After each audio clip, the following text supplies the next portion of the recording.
មនុស្សស្រីកាន់បាតលោកបានទេមានញោមសិកាណាហ៊ានកាន់បាតលោកមានវិន័យណាហាមថាឲ្យមនុស្សមិនឲ្យមនុស្សស្រីទៅកាន់បាតព្រះសង្ឃវាអត់មានទេសោះចេះតែថាតែគ្នាឯងអាត្មាសូមលើកវត្ថុនិទាននិយាយពីឧបាសកម្នាក់មកដែលគិតជ្រះថ្លាដែលប្រពន្ធឈ្មោះនាងរេវតីហ្នឹងអាត្មានន្តយៈឧបាសកសំទោភ្លេចភៀងគិតជ្រះថ្លាហ្នឹងពុទ្ធសាសនាគិតនិមន្តព្រះសង្ឃទៅឆាន់ក្នុងផ្ទះគាត់រាល់ថ្ងៃដល់វេលាគិតមិននៅក៏ទូលមាននាងរេវតីជាប្រពន្ធគាត់ថាមនាងនាងរេវតីកាលណាបើខ្ញុំមិននៅទេបើភិក្ខុលោកនិមន្តមកក៏បីនាងចុះពីផ្ទះទៅទទួលបាតលោកពីមជ្ឈន្តាហើយនាំឡើងមកលើផ្ទះមកតម្កល់ទៅក្នុងទីដ៏សំគួរហើយដាក់បាតបាយប្រគេនលោកទៅដល់កាលណាលោកធ្វើបត្តកិច្ចឆាន់រួចនាងយកបាតពីលោកទៅលាងទៅជូតឲ្យស្អាតប្រគេនទៅលោកវិញមកវាមានពុគលាធិដ្ឋានយ៉ាងមានអីហាប៉ះបានដែរ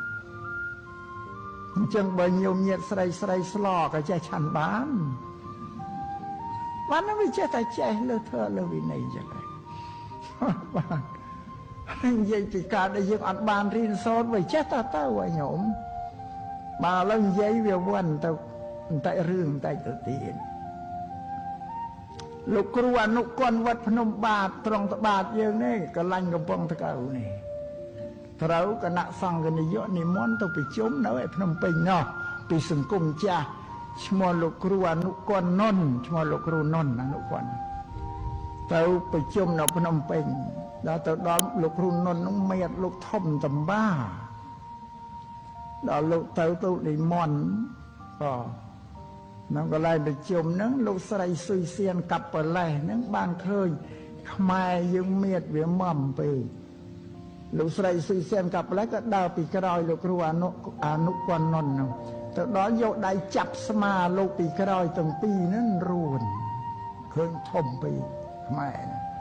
លោកគ្រូអនុគន្ធនុនលោកបែរមកឃើញលោកស្រីស៊ុយសៀនកាប់ប្រលេះហ្នឹងមកចាប់លោកស្និទ្ធអញ្ចឹងលោកមិនដែលក៏លោកស្ទុះកិច្ចកលាស់ខ្លួនចេញហើយលោកស្រីស៊ុយសៀនកាប់ប្រលេះក៏ដឹងហើយដឹងថាលោកស្ទុះកិច្ចលោកខ្លាចដោយសារគិតចាប់លោកហ្នឹងថាក្រែងវាខុសវិន័យត្រូវអាបត្តិនោះ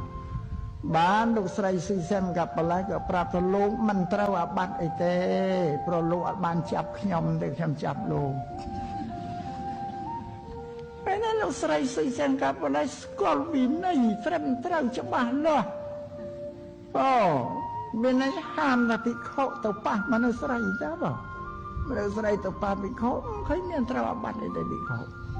បែរយើងប៉ះដែលដោយហេតុគួរសមដែលវាគួរទៅប៉ះបើហេតុដែលវាមិនគួរយើងទៅប៉ះដែលបើនិយាយវិន័យហាមតែភិក្ខុទៅប៉ះមនុស្សស្រីទេ